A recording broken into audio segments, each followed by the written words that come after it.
নমস্কার। গল্পোল্লাস চ্যানেলে সমস্ত শ্রোতা বন্ধুদের স্বাগত।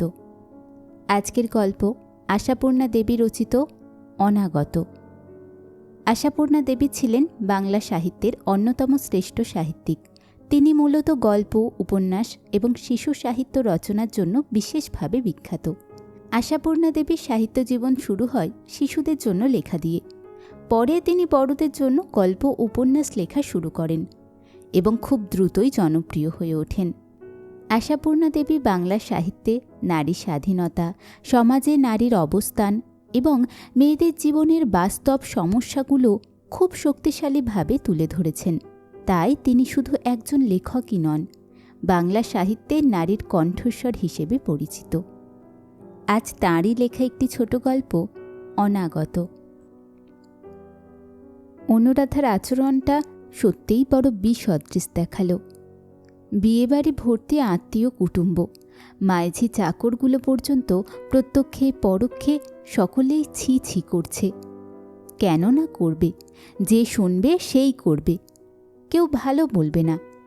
সত্যি কাজটা তো মোটেই ভালো হয়নি।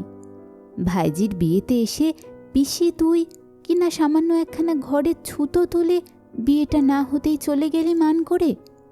নেহাত কচি খুঁকিও নয়, ৩০-৩২ বছর বয়স হলো। লোকলজ্জা বলেও তো একটা বস্তু আছে, অন্তত থাকা উচিত নয় কি?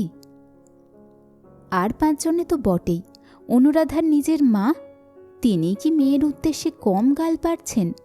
গালমন্দের ভাষাটা তাঁরই বরং বেশি তীব্র, কারণ তিনি তো আর লোকলজ্জা হারাননি।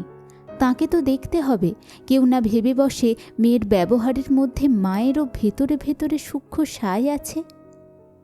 মনটা কেউ দেখতে পায় না এই রক্ষে, নইলে মেয়ের অভিমানাহত মুখখানার ছবি কি বুকের মধ্যে কেটে নেই তার? ওই একটি মাত্র মেয়ে মনোরমার, তার অনুপস্থিতির শূন্যতা কি কোনো কিছুতেই পূরণ হবে? অনুরাধা চলে যাওয়ার সঙ্গে সঙ্গেই এতগুলো লোক বোঝাই কোলাহলমুখর উৎসব বাড়িটা কি ফাঁকা ফাঁকা, ঝাপসা ঝাপসায় না লাগছে। এত সমস্ত লোকের সমস্ত গাল, গল্প, হাসি, গান যেন কেবলমাত্র একটা অর্থহীন রূঢ় শব্দস্রোত। ছেলে বউয়ের সদ্বিবেচনার অভাব, আসন্ন বিবাহ উন্মুখ নাতনির স্বার্থপরতা মনের মধ্যে ছুঁচের মতো বিঁধছে। তবু অনুরাধাকেই দুষতে হবে, তা নইলে নিজের তার মান থাকে না, থাকে না সংসারের ওপর প্রতিষ্ঠা। অনুরাধার পক্ষ নিতে গেলেই সঙ্গে সঙ্গে তার সমস্ত মহিমা ধূলিসাৎ হয়ে গিয়ে একটা হাস্যকর কেলেঙ্কারি সৃষ্টি হবে। তাই তাঁর গালমন্দের ভাষাটা সবচেয়ে তীব্র, সব থেকে ঝাঁঝালো। তিনি জানেন যখন যেমন, যেখানে দাবি নেই সেখানে অভিমানটা খেলমি। অনুরাধাই বা সেটা মেনে নেবে না কেন? এই জন্যই তো তার উপরে সত্যকার রাগও যথেষ্ট হচ্ছে। কুটুম্বের মতো নেমন্তন্নে এসেছিলি, তাই ভালো। তাদের মতন খা, মাখ, আমোদ আহ্লাদ কর, তার বেশি আশা করাই বা কেন? এই এত ঘটাপটা ছেড়ে চলে গিয়েই বা কি লাভ হলো তোর? মায়ের প্রাণটার দিকেও তো তাকাতে হয়। কত কাণ্ড করে এই ৭-৮ বছর পরে কলকাতায় আসা, ছুটিই পায় না জামাই। সেই ছুটিগুলো সব হাতে নিয়ে গটগট করে চলে গেলি, ছি ছি। ব্যাপারটা আসলে এই, ৩ তলার দক্ষিণের বারান্দামুখী যে ঘরখানি এখন বেবির ঘর নামে পরিচিত, একদা নাকি সেটা বেবির পিসি অনুরাধার ঘর বলেই চিহ্নিত ছিল। বাড়ি তৈরির সময় অনুরাধার বাবা ওই আখ্যাই দিয়েছিলেন ঘরটার, যদিও তখন অনুরাধা বালিকা মাত্র। তবু এই পড়া পাগল মেয়েটির জন্য তিনি টেবিল, চেয়ার, শেলফ, বুককেস দিয়ে দিব্যি সাজিয়ে দিয়েছিলেন ঘরখানিকে। ছেলেবেলা থেকেই অনুরাধা বইমুখ কুঁনো, নিজস্ব একখানা ঘর হয়ে সুবিধেই হলো। মেয়েকে ৩ তলা থেকে টেনে নিচে নামিয়ে সময় মতো স্নান আহার করানো দুরূহ একটা কাজ ছিল মনোরমার। স্কুল কলেজের পরীক্ষার সময় কতদিন মনোরমা রাগ করে মেয়ের খাবার বইয়ে ওপরে দিয়ে আসতেন। বিয়ে হয়ে যাওয়ার পরও অনুরাধা যখনই এসেছে নিজের ঘরেই থেকেছে। বাকি সময় ঘরখানা ওরই কুমারী বেলার খেলনা পুতুল, শখের জিনিসে টুকিটাকি আর রাশিকৃত বই সমেত বন্ধই পড়ে থাকত। কিন্তু পরবর্তী ইতিহাস স্বতন্ত্র। স্বামীর ছুটির অভাবে এবং এ পক্ষের উৎসাহের অভাবে প্রায় বছর আষ্টেক হলেও কলকাতায় আসা হয়নি অনুরাধার। ইত্যবসরে ভাইজি বেবি তরুণী পদবাচ্য হয়ে উঠেছে এবং অলক্ষ্যে কখন সেই ঘরখানায় বেবির ঘর নামে অভিহিত হতে শুরু হয়েছে। অবশ্য ঝি চাকররা তখনও বলতো দিদিমণির ঘর, এখনও তাই বলে। তবে বর্তমানের এরা প্রায় সকলেই নতুন। আগেকার লোকেরা মনোরমাকে বলতো মা, উষাবতীকে বলতো বৌদি, বেবি বেবিই ছিল। এখনকার এরা উষাবতীকে মা বলে, মনোরমাকে বলে ঠাকুমা। বেবি হয়ে উঠেছে দিদিমণি নামের অধিকারিণী। অনুরাধাকে দেখে এক গাল হেসে পিসিমা বলে প্রণাম করল এসে ঝি দুটো। কিন্তু সম্বোধন সমস্যা যাই হোক, গোলমাল বাঁধল ওই ঘর নিয়ে। অনুরাধার চাকর যে অনুরাধার সুটকেস বাক্সগুলো সোজা টেনে নিয়ে গিয়ে 3 তলায় তুলবে, এ কথা কেউ স্বপ্নেও ভাবেনি। উষাবতী জানেন মনোরমার ঘরেই অনুরাধা আস্তানা গাড়বে। আলাদা আর কোনো ঘর তো সত্যি একলা ননদকে দেওয়া যায় না আদর করে। বাড়িতে আমন্ত্রিত আত্মীয়ের সংখ্যা বড় কম হয়নি। তবু উষাবতীর 3টি ভাজের মধ্যে 2টি এখনও এসে উঠতে পারেনি। আসবেন সেই বিয়ের দিন, ছোট বোন আসবে আগামীকাল। তাই কি বাপের বাড়ি সবাইকে আনতে পেরেছে উষাবতী? নেহাত যাদের না বললেই নয়। এরপর মাসি, পিসি, জেঠি, খুড়িদের সঙ্গে দেখা হলে যে কি করে মুখ দেখাবে সেই ভাবনা। এই তার প্রথম কাজ। ভগবানের ইচ্ছেই পয়সার অভাবও নেই। ইচ্ছে কি হয় না যে বাপের বাড়ির সবাই আসুক? কিন্তু এদিকে যে আবার এ পক্ষে রাবণের গোষ্ঠী। প্রভাসের পিতৃকুল মাতৃকুল দুই সমান জমজমাট। খুঁটিয়ে সবাইকে ডেকে আনলে ঠাঁই দেওয়া দুরূহ হবে। তবুও এমনিতেই এক একখানা ঘরে কজনকে ভরে ফেলতে পারলে কোনো মতে ম্যানেজ করা যাবে। সেই অঙ্ক কষতে কষতেই কাহিল হয়ে যাচ্ছেন উষাবতী। শুধু বেবির ঘরখানায় রাখতে হয়েছে নিরুপদ্রব। কড়া করে শাসিয়ে রেখেছে বেবি। তার কোনো এক নিতান্ত অন্তরঙ্গ বান্ধবী নাকি এসে বিয়ের কদিন থাকতে চায়। অতএব তার জন্য বেবির ঘর রিজার্ভড। তাছাড়া সব ঘরই গোলমাল। নতুন কনের জন্য কেনা যত মূল্যবান বস্তু সাবধানে রাখতেও 3 তলা নির্জন এই ঘরখানায় সেরা। এই ঘরের মাঝখানে দুমদাম করে অনুরাধা সুটকেসগুলো বসিয়ে দিয়ে গেল অনুরাধার সঙ্গে আসা খোট্টা চাকরটা। কর্ত্রীর নির্দেশ মতোই বোধ হয়। দেখে তো বেবির আক্কেল গুরুম। রাগে বিরক্তিতে আগুন হয়ে ওঠে সে মনে মনে। একেই তো বাপ মায়ের কন্যা সন্তান বলতে সে একাই বলে আদরের সীমা ছিল না তার। দাদা ভাই সকলে চাইতে তার আদর আবদার বেশি। তার উপর আবার বিয়ে হচ্ছে। মেয়ে চাঁদ চাইলে মা বাপ বোধহয় চাঁদ পেরে এনে হাতে দিতে প্রস্তুত। এ যাবৎ মেয়ে যখন যে কোনো সময় যত রকমের শাড়ি, গহনা, প্রসাধন বস্তু, শৌখিন জিনিসের আবদার করেছে, সব কিছু এসে জমা হচ্ছে ক্রমাগত। এছাড়া উষাবতীর নিজের স্বাদ তো আছেই। বেবির বিয়ে যেন এর চেয়ে বিশেষ ঘটনা জগতে আর কখনো ঘটেনি, হয়তোবা ঘটবেও না। বাবরে, ওটা না হলে চলে? বেবি চেয়েছে। না না, ও চলবে না, বেবির পছন্দ নয়। রোসো রোসো, আগে বেবির ইচ্ছে জানো। রক্ষে করো বাবা, বেবির মত নেই। বেবিকে কেন্দ্র করে আবর্তিত হচ্ছে সমারোহ চক্র। বেবিকে মধ্যমণি করে গাঁথা হচ্ছে উৎসব মালিকা। সেই বেবি মুখ রাঙা করে এসে বললে, মা, পিসিমাকে তাহলে আমার ঘরে চালান করে দেবার মতলব করেছ? উষাবতী চমকিত বিস্ময়ে বলেন, সে আবার কি? কে বললে? বলবার অপেক্ষা কোথায়? মোটমাটরে মালপত্র সব কিছু তো ঠেলে ওপরে তুলে দেওয়া হলো দেখছি। এখন তিনি তার চ্যাঁ দুটি নিয়ে গিয়ে অধিষ্ঠান করতে পারলেই হয়। উষাবতী ক্রুদ্ধভাবে বলেন, হয় বললেই হয়, কোথায় কি তুলল দেখি গে।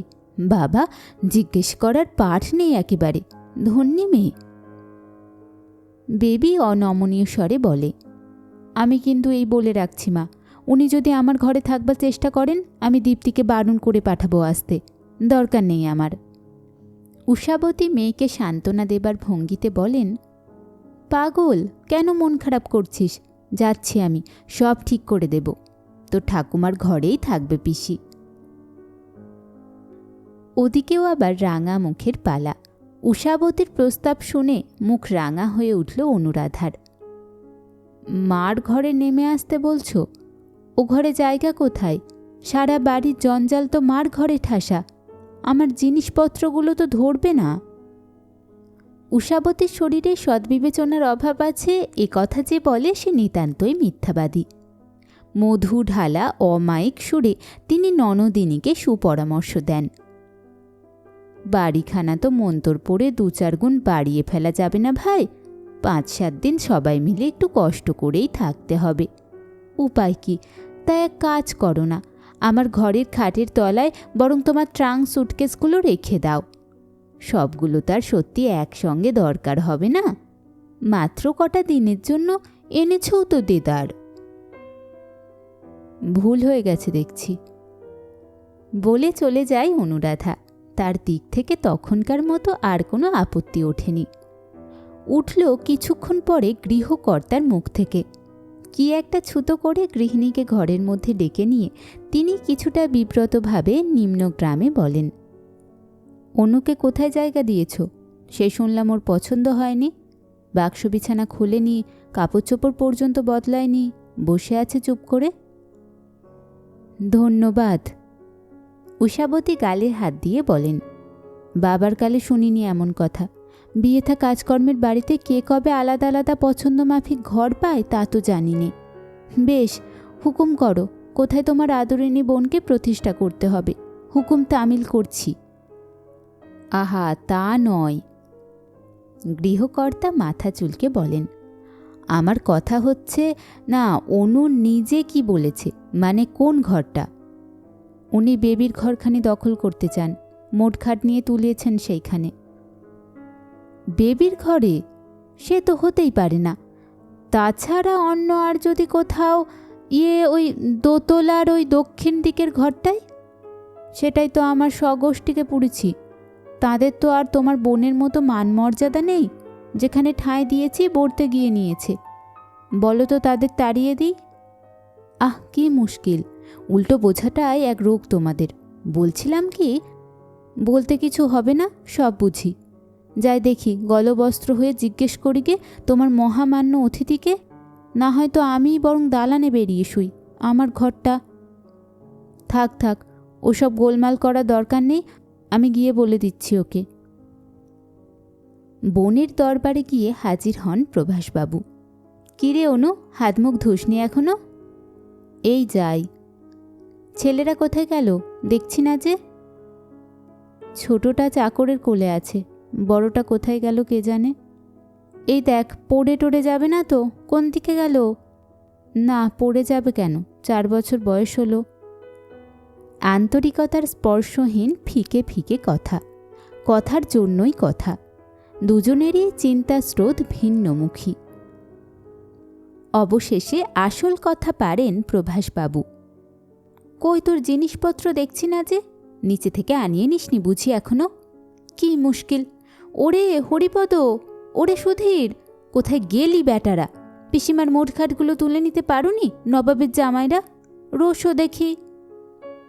অনুরাধা ম্লান হাসির সঙ্গে বলে, ব্যস্ত হতে হবে না দাদা, জিনিসগুলো নিচে পড়ে নেই, একটু বেশি ওপরে উঠে গেছে, নাবিয়ে নিচ্ছি।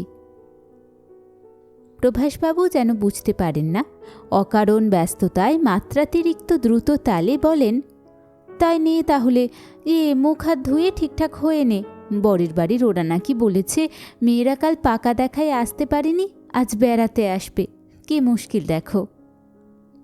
অনুরাধা সামান্য হেসে বলে, মুশকিল আর কি, ওরা তো আর থাকতে আসবে না। যারা এসে থাকতে চাওয়ার আবদার করে, মুশকিল তাদের নিয়েই। প্রভাসবাবু আর কথা বাড়ান না, পালিয়ে যান। এটা সকালের কথা। সন্ধ্যাবেলা শোনা গেল রাত্রের ট্রেনে ফিরে যাচ্ছে অনুরাধা। তার নাকি হঠাৎ ভীষণ শরীর খারাপ লাগছে। কে জানে, যদি ভারী অসুখ হয়ে পড়ে, কাজের বাড়িতে সকলকে বিপদে ফেলবে। এ শুনে এরপর লোকে ছিছি করবে না তো কি ধন্যি ধন্যি করবে। তবু প্রভাসবাবু এসে অনেক চেষ্টা করেছিলেন। বোনের অসুখের খবরে বহুবিধ উদ্বেগ প্রকাশ করে ডাক্তার ডেকে আনতে চেয়েছিলেন।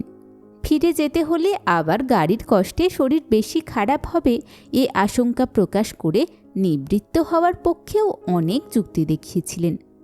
কিন্তু অনুরাধা অনমনীয়। ওর যুক্তির মধ্যে একটাই যুক্তি, না দাদা, শেষে হয়তো আমায় নিয়ে মুশকিলে পড়বে। শেষ পর্যন্ত রাগ করে চলে গিয়েছিলেন প্রভাসবাবু। সত্যিই ভারী চটে গিয়েছিলেন তিনি বোনের ওপর। এ কি লোক হাসানো। অতপর ওরা চলে যেতেই নিন্দের ঢেউ বইতে লাগল বাড়িতে। উষাপতি হাঁসফাঁস করতে করতে পিতৃগোষ্ঠীর সকলকে ধরে ধরে অবহিত করতে লাগলেন, দেখো কি চমৎকার শ্বশুরবাড়ি উষাবতীর, এই রকম শাশুড়ি ননদ নিয়ে ঘর করতে হয় তাকে। সে অশেষ সহিষ্ণু সহ্যশালিনী মেয়ে, তাই এখনও এমনভাবে চলছে। শাশুড়ি অবশ্য নিজেই এই সুরে সুর মিলিয়েছেন, তবু রেহাই কোথায়। ঘুমের ক্ষতি করে প্রায় অর্ধেক রাত পর্যন্ত উষাবতীর বোনেরা প্রভাসের বোনের সমালোচনা করতে লাগল। পরদিন সকালে অবশ্য কেউ আর অনুরাধার কথা তুলল না। মনে থাকলে তো তুলবে। গায়ে হলুদের হইচই শুরু হয়ে গেছে, তত্ত্ব এসে গেছে ভারে ভারে। ওর সংখ্যা প্রয়োজন অতিরিক্ত হয়ে উঠেছে। এর মাঝখানে মাত্র একজন পিসির অভাব মনে পড়বার কথাও নয়। বেবির বান্ধবী এসেছে। সাজগোজের পালা চলছে 3 তলার ঘরে। একখানা দামি ফ্রেমে বাঁধানো মাঝারি সাইজের এনলার্জ ফটো হাতে নিয়ে প্রভাসবাবু ব্যস্তভাবে এসে দরজার সামনে দাঁড়িয়ে পড়লেন। ঢুকবেন? ডাকবেন? অতপর ডাকি দেন, বেবি আছিস নাকি? বাবা কি বলছো? রঙে রসে সৌরভে উজ্জ্বল উচ্ছল বেবি বেরিয়ে এলো। ছবিটা হয়ে গেছে বাবা, দেখি দেখি। প্রভাসবাবু হাস্য উৎফুল্ল মুখে তুলে ধরলেন ছবিখানা। চমৎকার হয়েছে, কি বলিস? সত্যি খুব চমৎকার, দীপ্তি দেখ। বান্ধবী দীপ্তি অবশ্য উঁকি ঝুঁকি মারছিলই। এবার ভালো করে দেখতে থাকে। আর কারো নয়, বেবিরই ফটো। বেবির শখেই তোলা।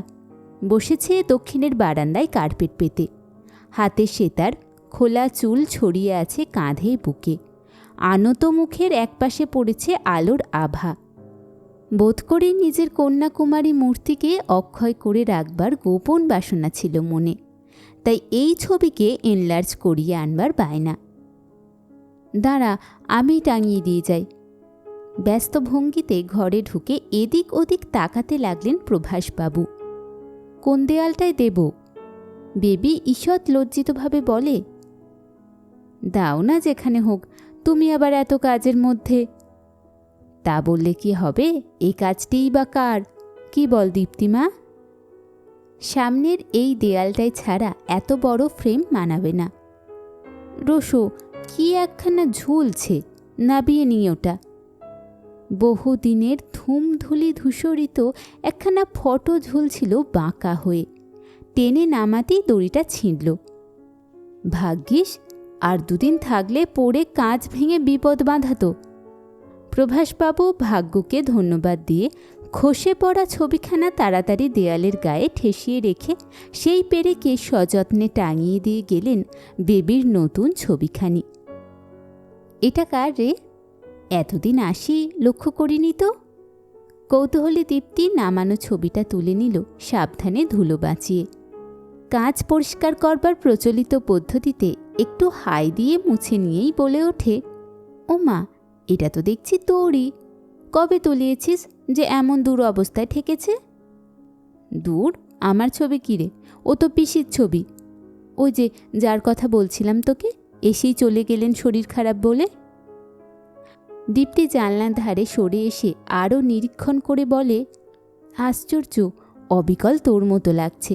পোজটা পর্যন্ত এক, শুধু একটু কম বয়স মনে হচ্ছে।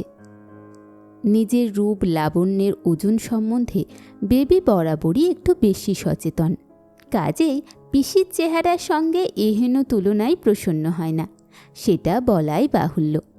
কণ্ঠে একটু ঝাঁঝ মিশিয়ে বলে, সবাই বলে বটে আমার সঙ্গে পিসির কিছুটা আদল আছে, একেবারে অবিকল তা তো জানতাম না। কই দেখি। ছবিটা অবশ্যই বেবির ছবির চাইতে অনেক ছোট, নেহাতি ছোট। কিন্তু কি আশ্চর্য, এ ছবি কি আগে কোনো দিন দেখেনি বেবি? হয়তো দেখেনি।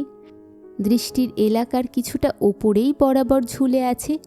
ধুলোয় ধোঁয়ায় ঝাপসা হয়ে গেছে কাঁচখানা, ভিতরের ছবিখানা গেছে বিবর্ণ হয়ে। টেনে নামিয়ে আলোয় ধরে নিরীক্ষণ করে দেখবে এত গরজ পড়েনি কোনো দিন। তাকিয়ে দেখতে দেখতে অবাক হয়ে যায় যেন। সত্যি সত্যি এত সাদৃশ্য আছে পিসির সঙ্গে তার। বেবির বসবার ভঙ্গিটাই বা কে নকল করতে বলেছিল অনুরাধাকে? ঠিক তেমনই হাঁটু মুড়ে বসেছে বারান্দায়, খোলা চুল কাঁধে বুকে ছড়ানো। আনত মুখের এক পাশে পড়েছে এসে আকাশের আভা। শুধু প্রভেদের মধ্যে কোলের ওপর বাদ্যযন্ত্র নয়, একখানি বই।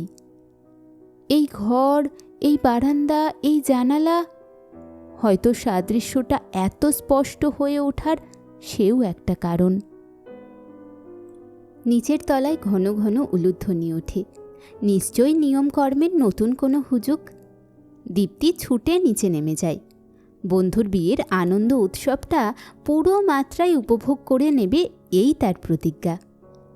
বেবি কোণে ছুটোছুটি করে উৎসব উপভোগ করবে, সমাজে এ আইন নেই। তাছাড়া দীপ্তি নেমে যাওয়ার সঙ্গে সঙ্গেই হঠাৎ কি যে হলো ওর, কোথা থেকে যেন একটা পাষাণ ভার এসে চেপে বসে ক্ষণ পূর্বে সোনালি হাওয়ায় ভাসা হালকা মনের উপর। সেই অকারণ ভারে ভারাক্রান্ত মন নিয়ে কেমন যেন নির্জীবের মতো বিছানাটার ওপর বসে পড়ে বেবি। হাতে পায়ে কোথাও কিছু জোর খুঁজে পায় না যেন। হঠাৎ কি আকাশে পড়ল মেঘের ছায়া? তা নয়তো ঘরের আলো এমন ম্লান হয়ে আসে কেন? নিজের ছবিখানা যেন স্পষ্ট দেখতে পায় না আর, ঝাপসা ঠেকে। কে জানে, তাকিয়ে থাকতে থাকতে দৃষ্টি বিভ্রম ঘটল নাকি বেবির? না হলে অত বড় ছবিখানা কেন তার চোখের সামনে ক্রমশ ছোট হয়ে আসছে? ছোট, আরও ছোট। বিবর্ণ হয়ে গেছে ফ্রেমখানা। ছোট্ট হয়ে যাওয়ার স্বল্প পরিসর কাঁচটুকু ধোঁয়া আর ধুলোর পুরু প্রলেপে ঢাকা পড়ে গেছে। তার নিচে থেকে আর খুঁজে পাওয়া যাচ্ছে না বেবিকে। একটা শিথিল কল্পনায় নিজেকে ছেড়ে দেয় বেবি। কল্পনা করতে থাকে চলমানকালের কোন অলক্ষ্য অবসরে ছবি ঝোলানো ওই রঙিন দড়িটা উৎসব শেষের বাসি মালার মতো বিবর্ণ জীর্ণ হতে হতে ঢিলে হয়ে গেছে। ছবিখানা সদ্য ঘুম ভাঙা তরুণীর শিথিল গ্রীবার ওপর এলিয়ে থাকা বাসি খোঁপার মতো বাঁকা হয়ে ঝুলছে দেয়ালের গায়ে। সেই অনাগতকালের যে মানুষগুলো ঘরে ঘুরে বেড়াচ্ছে, তাদের কোনো কৌতূহল নেই ওর দিকে তাকিয়ে দেখবার। কে জানে কোন অসতর্ক মুহূর্তে ওটা আপনিই ছিঁড়ে পড়ে যাবে, না নতুন কোনো প্রয়োজনের তাগিদে নামিয়ে নিয়ে ফেলে দেওয়া হবে উদাসীন অবহেলায়। খানিক পরে নিচের তলায় কলগুঞ্জন ওঠে। বড় যে সব বলা হচ্ছিল বেবি খুব শক্ত মেয়ে, ওই দেখো গে একলা হয়েছে কি আপন মনে কেঁদে বালিশ ভিজোচ্ছে। আপনারা শুনছিলেন আশাপূর্ণা দেবী রচিত অনাগত। গল্পপাঠ ভালো লাগলে চ্যানেলটি সাবস্ক্রাইব করবেন এবং বন্ধুদের সঙ্গে শেয়ার করবেন। ধন্যবাদ।